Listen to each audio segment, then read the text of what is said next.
reportedly cut ahead of a man who was fumbling with his items at the conveyor belt, the situation became more heated. They spoke to each other. The muttering of complaints, eye rolls, and rising voices initially appeared to be the typical travel stress. However, the verbal altercation quickly descended into violence. The two guys lunged at one another, causing the others to gasp. The terminal was full with shouts. Bags fell off the belt. Phones were already filming as security guards hurried to separate the two. "That's Jim Jones, you know." As they took out their phones to record the altercation, one onlooker yelled. Within minutes, the videos became viral on social media. Jim was seen in the footage swinging back, obviously attempting to defend himself as the cops dragged him away. Police from the airport flooded the scene. Officers quickly brought Jim to a holding room as he was shackled, his arms behind his back.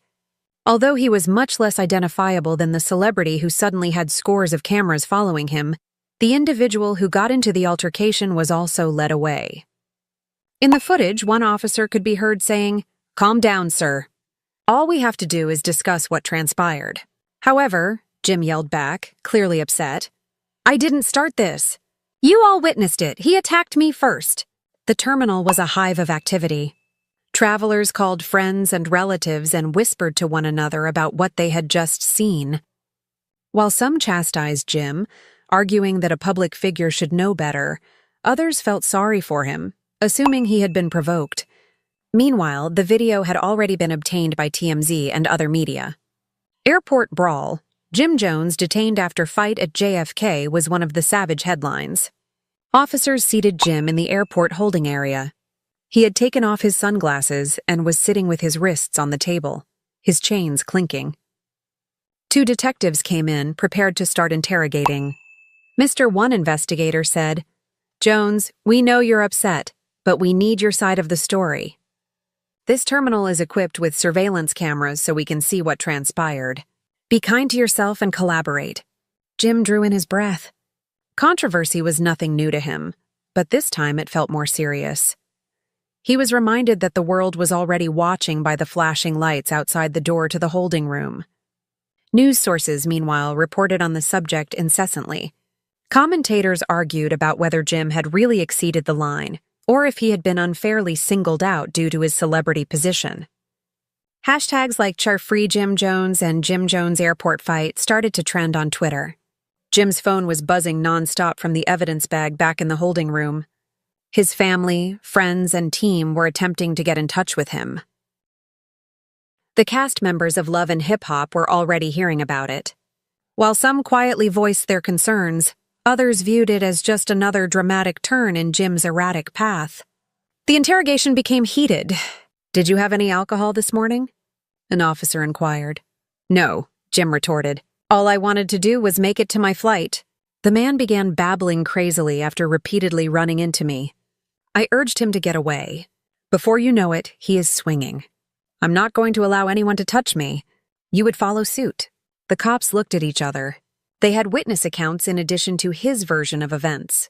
Additionally, the widely shared recordings presented a chaotic image that was unfavorable to either side. Jim sat back in his chair in frustration as the first hour of questioning came to an end. "This is absurd. It's not illegal for me to protect myself. For this, you can't just put me in jail." However, he was reminded by the authorities that this is about more than just him. It's an airport, federal land. Here, fighting is not taken lightly. That realization struck with a jolt. Because of the circumstances, what could have been written off as a small altercation elsewhere had suddenly turned into a federal case. Suddenly, Jim felt as though his job, independence, and reputation were all on the line. The word spread like wildfire by dusk. His name was chanted by fans who waited outside the airport. Every aspect of the video was examined by bloggers. Jim felt in his heart that this was just the beginning. The fight was finished. The altercation in the terminal was over. However, the actual conflict, against the media, the system, and the harm to his career, was only getting started. Jim Jones was surprised by how chilly the JFK holding room was. With his arms clasped and his back straight, he continued to mentally reenact the tumultuous altercation. A partially completed police report was on the table before him. Officers whispered information to one another as they entered and exited the room. Jim's anxiety increased each time the door creaked open. He had experienced too many confrontations to be easily shaken. Therefore, he wasn't terrified of them, but this time seemed different. Outside those gates, his reputation was already in jeopardy. The airport has become a virtual courthouse thanks to social media. He was seen swinging in one tape and yelling in another. It portrayed him as the aggressor without providing any background. Fans were divided on the trending hashtags Jocker Jim Jones Brawl and Shucker Airport Chaos. Critics attacked him for losing control in public, while others supported him, claiming it was self-defense. The investigator came back with a folder that he slid over the table. We've had conversations with several witnesses. Some claim you escalated, while others claim you were provoked. The existence of a physical confrontation is confirmed by surveillance film. Mr. E, this is serious. Jones. Jim inclined himself forward. I didn't initiate it. You know that dude was in my face first, and you have cameras all over the place. His tone conveyed both annoyance and resolve. However, the officer's composed response, intent doesn't matter here, broke the tension. The location is important. You're not on the street or at a club. This airport is a government facility. That makes all the difference. The impact of their statements became apparent. An altercation at the airport might turn into a federal prosecution. It wasn't simply a headline. Beyond the airport, beyond the holding area, pandemonium was simmering. Reporters and paparazzi set up camp outside the terminal to await news. In the parking lot, there was a loud argument among the fans with some yelling, "Free Jim Jones!" while others chastised his actions. In the world of love and hip-hop, phones were always buzzing. When the first video appeared on her timeline, executive producer Mona Scott was at her office. She froze, repeatedly playing the video. Have you seen this, Mona? Her assistant hurried in and inquired. Yes, Mona said sternly. And chaos is on the horizon. Give VH1 a call. We must figure out how to manage the harm. She was aware that the show was driven by drama, but this was real life, and there were repercussions. A cast member in federal detention was a liability, not just a rumor. Although Jim's phone was secured in the evidence bag, Rashida was one of the first cast members to text him. Mona received a direct call from Yandy Smith. She said, "Tell me this isn't true. This is not necessary for Jim at this time. He has been making an effort to concentrate." Mona let out a sigh. Yandy, it's true. We will have to wait and see. However, the video is everywhere. Jim's rage erupted back in custody. He said to the investigator, "You keep talking like I'm some kind of criminal. I was protecting my own interests. Do you really think I'm going to allow a guy snub me in front of everyone? No. Anyone in my shoes would have followed suit." The investigator scrawled notes. "We hear you. However, effect is not negated by purpose. Though not yet arrested, you have been detained. Charges will be decided by the district attorney." The word "yet" kept repeating in Jim's head. His career was still in progress. His family was waiting for him, and cameras were prepared to capture every possible perspective. It seemed inconceivable to consider spending a night or more in a prison cell. He called for his attorney. An hour later, a lawyer in a nice suit showed there with a briefcase. "We'll take care of this," the attorney promised him. "Stay silent until I've examined the evidence." Social media storm. The story had taken over the internet by this point. Every tape was analyzed by blogs, podcasts, and gossip channels. A breakdown titled, "Jim Jones Cuffed at JFK, What Really Happened?"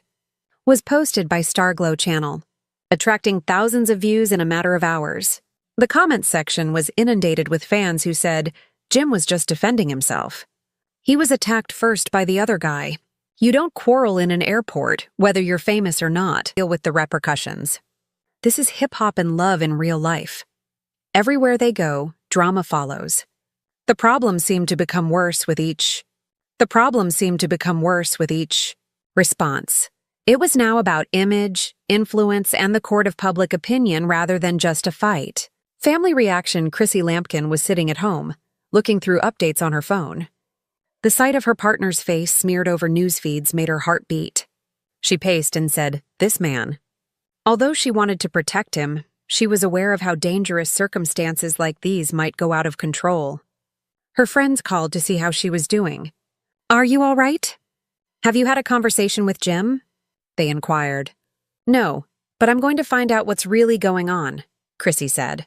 "He is not deserving of being portrayed as a criminal. Not after all the effort we've done." Her voice wavered with concern and rage. She was aware that the system had the power to magnify even the most minor occurrence. When Mona returned to her workplace, she had to make a choice. Because the fight was ended, but the consequences were only getting started. When Jim Jones finally heard the words he had been waiting for, "You're being released on bail," it was past midnight. His attorney whispered firmly as he leaned in. "The DA's office is proceeding, Jim, but you'll be out tonight. You might be charged for disturbing the peace and disorderly behavior." The cameras are already outside, but nothing has been verified yet.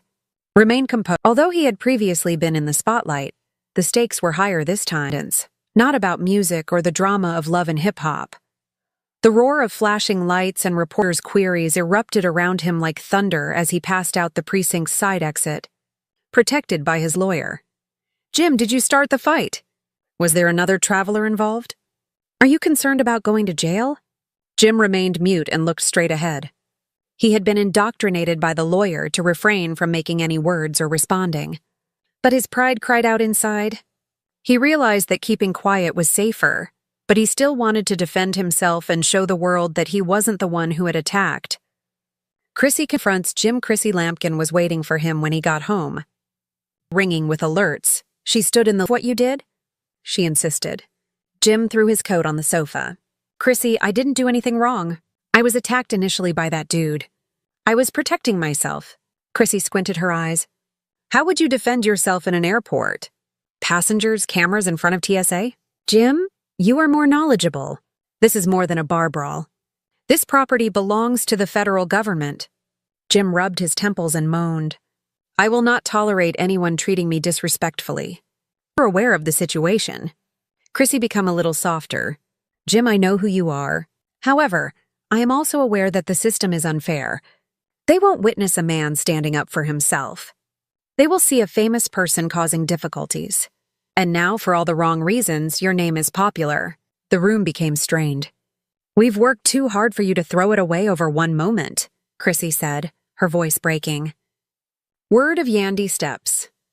In swiftly circulated across the love and hip-hop community. Having a lengthy relationship with Jim and Chrissy, Yandy Smith was unable to remain silent. The next morning, she gave Jim a call. "What happened, Jim?" Yandy inquired, her voice a mix of worry and annoyance. Jim answered, "You already know that the media is distorting it. A man approached me and I dealt with it." "Handled it?" Yandy yelled. "The entire world is watching you now while you're in the midst of a legal issue. Are you aware of your appearance? Your name is already being tarnished by others." Jim added, "They'll see the truth," after being silent for a moment. "I'm not worrying." Yandy wasn't persuaded. "Jim, don't try to hide it. It's not all about you.